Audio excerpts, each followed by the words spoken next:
আসসালামু আলাইকুম প্রিয় নতুন মালদ্বীপ প্রবাসী ভাই ও বন্ধুগণ, আপনাদের মেসেজের জবাব দেওয়ার জন্য আবারও আসলাম আমি কাজী মুকলেশ। সবাই ভিডিওটার পাশে থেকে কেন বায়োমেট্রিক ফিঙ্গার, অনেকেই কিন্তু নতুন বন্ধুরা যারা আছেন, নতুন ভাই ব্রাদার যারা আছেন, হয়তো অনেকে কিন্তু দেন নাই, তাদের উদ্দেশ্যে কিন্তু আজকে আশা করি ভিডিওটা শেয়ার করে দিবেন এবং অন্যকে দেখার সুযোগ করে দিবেন।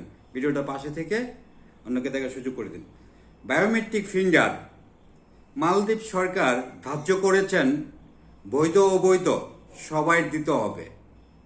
বিগত 1 বছর আগে যখন বায়োমেট্রিক ফিঙ্গার এবং মালদ্বীপের সরকার সুযোগ দিয়েছে, বাংলাদেশিকে বারবার সুযোগ দিয়েছেন বায়োমেট্রিক ফিঙ্গার দিয়ে সবাই দেওয়ার জন্য, এখানে বৈধ হন আর অবৈধ হন সবাই দিতে হবে। অনেকে প্রশ্ন করছেন, ভাই যদি আমার কাগজপত্র কোনো কিছু নেই, আমি কি বায়োমেট্রিক ফিঙ্গার দিতে পারবো? অনেকে কিন্তু এই ধরনের প্রশ্ন করছেন এবং অনেকে আবার বলছেন, ভাই যারা বৈধ আছে তারাও কি দিতে হবে কিনা, এবং অনেকে আবার 2026 সালে যাচ্ছে, তাদেরকেও দিতে হবে কিনা, এরকম অনেক বন্ধুরা কিন্তু মেসেজ করছেন আমার কাছে। হয়তো আমি মালদ্বীপ স্থানীয় এবং ভালো উচ্চ পর্যায়ের লোকদের সাথে আলাপ আলোচনা করেছি আমাদের বাংলাদেশি প্রবাসী ভাইদের জন্য বায়োমেট্রিক ফিঙ্গারটা দিলে কি হবে। তো অনেকে কিন্তু নানা রকমের বই বৃদ্ধি পাচ্ছেন, ভাই আবার ফিঙ্গার দিতে গেলে ধরবে কি না, আবার আমার কাগজপত্র নেই যদি ধরে পাঠিয়ে দেয়। এই বিষয় নিয়ে আলোচনা করব এবং সবাই পাশে থাকবেন।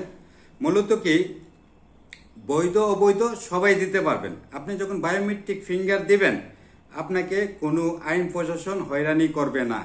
1 নম্বর কথা হলো, তা বিগত 1 বছর আগে যখন মালদ্বীপের সরকার বায়োমেট্রিক ফিঙ্গার দিতে বলেছেন, অনেক আমাদের বাংলাদেশে পণ্ডিত মশাই অনেকে আছে মালদ্বীপে, ওনারা কিন্তু অবৈধ থাকলেও অনেকে বৈধ থাকলেও বলছে কি এটা দিতে হবে না।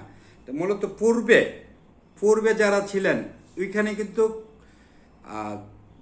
2 থেকে 3 হাজারের লোক মতন বৈধ অবৈধ মিলিয়ে কিন্তু বায়োমেট্রিক ফিঙ্গারটা দেন। এই বায়োমেট্রিক ফিঙ্গারটা দিলে এই মালদ্বীপের গভর্নমেন্টের একটা গণনা, এতগুলো লোক তাদের ডকুমেন্ট জমা দিয়েছে, কাউকে ধরে পাঠাবে না। এবং অবৈধ হয়ে থাকলেও আপনার কাগজপত্র কোনো কিছু ঠিক নেই, হয়তো পূর্বে কাগজপত্র ঠিক ছিল না, যদি কোনো এক সময় সরকার সুযোগ দেয় অথবা আপনার কাগজপত্র আনলিগেল আছে, আপনি বিষয়টা ঠিক করবেন, ঠিক করার দেখা যায় ঠিক করতে গিয়েছেন, তখন আপনার কাছে ফিঙ্গার দেওয়া না থাকলে তখন আপনি ভিসাটা ঠিক করতে গিয়ে ব্যর্থ হবেন। কেন? আপনার বায়োমেট্রিক ফিঙ্গার নেই। এই জন্যই আপনি যদি কাগজপত্র ঠিক করতে চান, হয়তো অনেকে অবৈধ আছে, তাহলে আপনি বাধ্যতামূলক আপনি আপনার নিজ দায়িত্বে বায়োমেট্রিক ফিঙ্গারটা দিয়ে আসবেন। এবং কোথায় দিচ্ছে এটাও বলে দিব।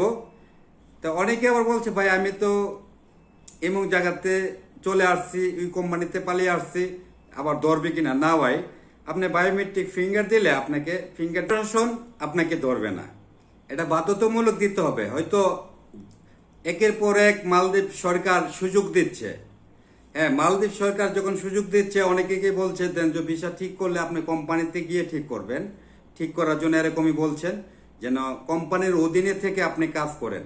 তা আমরা বাংলাদেশিরা কিন্তু যে পণ্ডিত মশাই যারা আছি, ওনারা যখন গণনার ভিতরে যখন এতগুলো লোক বায়োমেট্রিক ফিঙ্গার দেয় নাই, তখন তৎপরতা হয়ে মালদ্বীপের আইন প্রশাসন চিরুনি অভিযান চালিয়ে অনেকেই ধরছেন।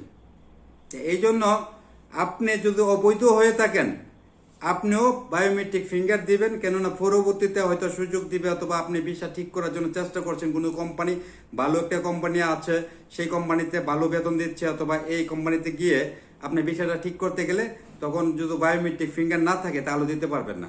তা আশা করি যার অবস্থান থেকে এই ভিডিওটা শেয়ার করে দিবেন, শেয়ার করে অন্যকে দেখার সুযোগ করে দিবেন।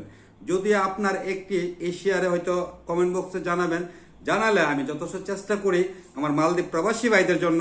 হয়তো মালদ্বীপের দূতাবাস আছেন এবং বিশেষ করে মালদ্বীপের অনেক অনেকদিন যখন মালদ্বীপ প্রবাস জীবনে আছি, অনেক উচ্চ পর্যায়ের লোকদের সাথেও আমরা কথাবার্তা বলি কিন্তু বাংলাদেশি ভাইদেরকে একটি ভালো মেসেজ দেওয়ার জন্য চেষ্টা করি এবং সর্বক্ষণ চেষ্টা চালিয়ে যাই আমার বাংলাদেশিরা কিভাবে সুযোগ সুবিধা পাবে, হয়তোবা সে বিচারা ঠিক করতে গেলে কোন জায়গায় গেলে তার বাধা আসবে না, এরকম আলোচনা হয়তো মালদ্বীপের ভালো উচ্চ পর্যায়ের ভাই ব্রাদারদের মালদ্বীপের স্থানীয় লোকদের সাথে কথাবার্তা বলি। এই জন্য আমি বলছি আপনি আপনার নিজ দায়িত্বে ফিঙ্গারটা দিয়ে আসবেন। হয়তো অনেক যে যতগুলো মেসেজ দিচ্ছেন ভাই, মেসেজের কমেন্ট বক্সে কিন্তু এতগুলো উত্তর দেওয়া যায় না, প্রচুর পরিমাণ মেসেজ আসে। এই জন্য আপনাদের উদ্দেশ্যে ভিডিওটা করলাম। যার যার অবস্থান থেকে আপনার নিজ দায়িত্বে হয়তো আপনার আমার একটু সামান্য কথায় যদি উপকার হয়ে থাকে তাহলে ভিডিওটা শেয়ার করে এবং একটু কমেন্ট করে চ্যানেলটা সাবস্ক্রাইব করে এবং ফলো করে দিয়ে পাশে থাকবেন, যেন প্রতিনিয়ত মালদ্বীপ এবং বিভিন্ন দেশের প্রবাসী ভাইদের আলাপ আলোচনার জন্য ন্যায্য কথাগুলো যেন ধরে তুলতে পারি সে আশাবাদী। সবাই ভালো থাকবেন। হয়তো কথার মধ্যে বলবিয়া দিবে হলে ক্ষমা করে দিবেন এবং আরও যদি আপনাদের কোনো কমেন্ট করে কোনো কিছু জানার দরকার থাকে অবশ্যই কমেন্ট করবেন, কমেন্ট করে ভিডিওটা শেয়ার করে দেবেন। তখন আমাদের মনে কিন্তু একটা অনুপ্রেরণা যোগায়। আমার এই ভাইটা কমেন্ট করেছে, হয়তো বা ওনাদেরকে আরও প্রবাসী ভাইদেরকে আরও নতুন নতুন তথ্য দেওয়ার জন্য চেষ্টা করি। হয়তো আপনাদের এই অনুপ্রেরণাটার জন্য আরও আপনাদের জন্য ভালো কিছু কথা এবং ভালো তথ্য যেন আপনাদের মাঝে দিতে পারি। সবাই ভালো থাকবেন। আমি কাজী মুখলেস কথার মধ্যে বলবিয়া দিব হলে ক্ষমা করে দিবেন। আজকের মধ্যে বিদায় নিলাম। আসসালামু আলাইকুম।